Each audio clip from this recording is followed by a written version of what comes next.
जय श्री राम मित्रों, जय माँ भवानी। रामायण राम कथा में आप सभी का दिल से अभिनंदन है। तो बाबा तुलसीदास जी बहुत ही सुंदर प्रसंग में कह रहे हैं, शिव जी के चरण कमलों में जिनकी प्रीत नहीं है वह श्री रामचंद्र जी को स्वप्न में भी अच्छे नहीं लगते। विश्वनाथ श्री शिव जी के चरणों में निष्कपट विशुद्ध प्रेम होना यही राम भक्त का लक्षण है। शिव सम को रघुपति व्रत धारी, बिनु अघ तजी सती असी नारी। पनु करी रघुपति भगति दिखाई, को शिव सम राम ही प्रिय भाई।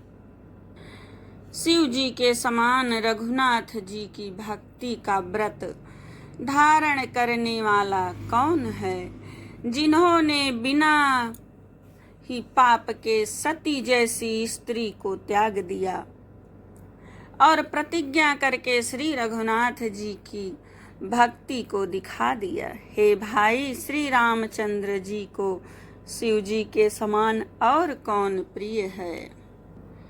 मंगल भवन अमंगल हारी, द्रबहु सुदशरथ अजर बिहारी। प्रथम ही मैं कही शिव चरित रामा, बुझा मरम तुम्हार सिया राम। सोची सेवक तुम राम के रामा, रहित समस्त विकार सिया रामा। मंगल भवन अमंगल हारी, द्रबहु सुदशरथ अजर बिहारी। मैंने पहले ही शिव जी का चरित्र कहकर तुम्हारा भेद समझ लिया। तुम श्री रामचंद्र जी के पवित्र सेवक हो और समस्त दोषों से रहित हो।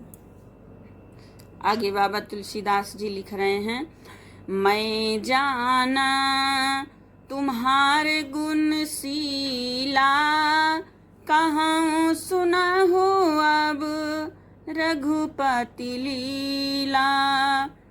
सुन मुनियाजू समागम तोरे, कहीं ना जाए जस सुख मन मोरे।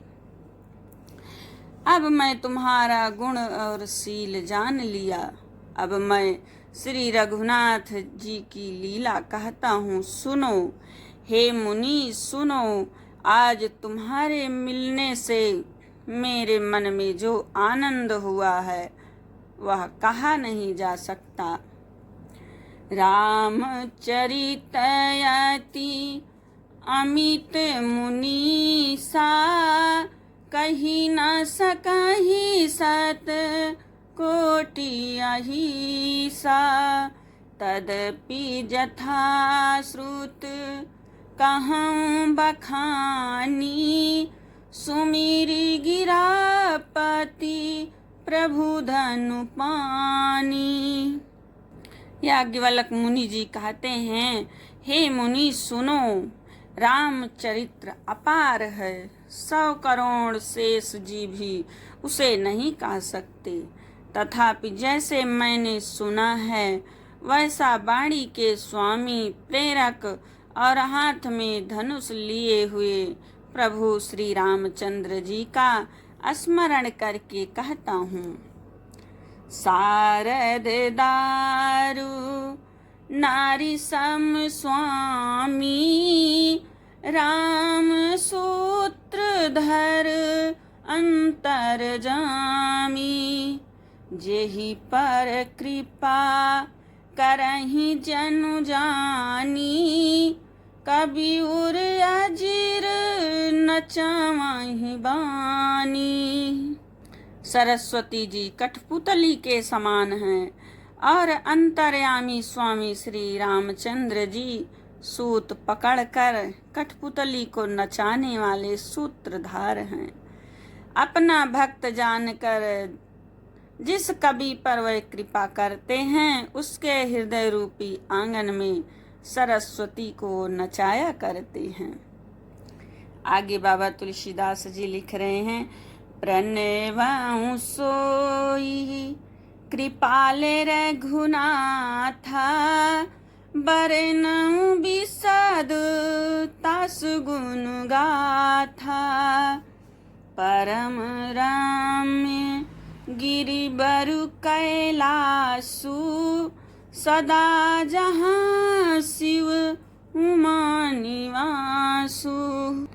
उन्हीं कृपाल श्री रघुनाथ जी को मैं प्रणाम करता हूँ और उन्हीं के निर्मल गुणों की कथा कहता हूँ। कैलाश पर्वतों में श्रेष्ठ और बहुत ही रमणीय है, जहाँ शिव पार्वती जी सदा निवास करते हैं। मंगल भवन अमंगल हारी, द्रवहु सुदशरथ हजर बिहारी। सिद्ध तपोधन जोगी जन रामा, सुर की नर मुनि वृंद सिया रामा। बसहि तहाँ सुकृति सकल रामा, सेवहि शिव सुख कंद सिया रामा। मंगल भवन अमंगल हारी, द्रवहु सुदशरथ यजिर बिहारी। सिद्ध तपस्वी योगी गण, देवता, किन्नर और मुनियों का समूह उस पर्वत पर रहते हैं। वह सब बड़े पुण्यात्मा हैं और आनंद कंद श्री महादेव जी की सेवा करते हैं। आगे, हरिहर विमुख धर्म रति नाही, ते नर तहाँ सपने हूँ नहीं जाही। तेहि गिरि पर्वत बिटप विशाला, नित नूतन सुंदर सब काला। जो भगवान विष्णु और महादेव जी से विमुख है और जिनकी धर्म में प्रीति नहीं, वह लोग स्वप्न में भी वहां नहीं जा सकते। उस पर्वत पर एक विशाल बरगद का पेड़ है, जो नित्य नवीन और सब काल 6 ऋतुओं में सुंदर रहता है। 6 ऋतुओं में सुंदर रहता है। त्रिविधि समीर सुशीतल छाया, शिव विश्राम बिटप श्रुति गाया। एक बार तेहि तर प्रभु गयऊ, तरु बिलो की उर अति सुख भयऊ। वहाँ तीनों प्रकार की शीतल मंद और सुगंध वायु बहती रहती है और उसकी छाया बड़ी ठंडी रहती है। वह शिव जी के विश्राम करने का वृक्ष है, जिसे वेदों ने गाया है। एक बार प्रभु श्री शिव जी उस वृक्ष के नीचे गए और उसे देखकर उनके हृदय में बहुत आनंद हुआ। निज कर डासी नागरी पुछाला, बैठे सहज ही शंभु कृपाला। कंदु इंदुदर गौर शरीरा, भुज प्रलंब परिधन मुनि चीरा। अपने हाथ से बाघंबर बिछाकर कृपालु शिव जी स्वभाव से ही बिना किसी खास प्रयोजन के वहां बैठ गए। कुंद के पुष्प, चंद्रमा और शंख के समान उनका गौर शरीर था। बड़ी लंबी भुजाएं थी और वे मुनियों से वलकल वस्त्र धारण किए हुए थे। तरुण अरुण अम्बुज समचरना, नख दूति भगत हृदय तम हरना। भुजग भूति भूषण त्रिपुरारी, आनन शरद चंद छबिहारी। उनके चरण नए पूर्ण रूप से खिले हुए लाल कमल के समान थे। नखों की ज्योति भक्तों के हृदय का अंधकार हरने वाली थी। सांप और भस्म ही उनके आभूषण थे और उन त्रिपुरासुर के शत्रु शिव जी का मुख शरद पूर्णिमा के चंद्रमा की शोभा भी हरने वाला, फीकी करने वाला था।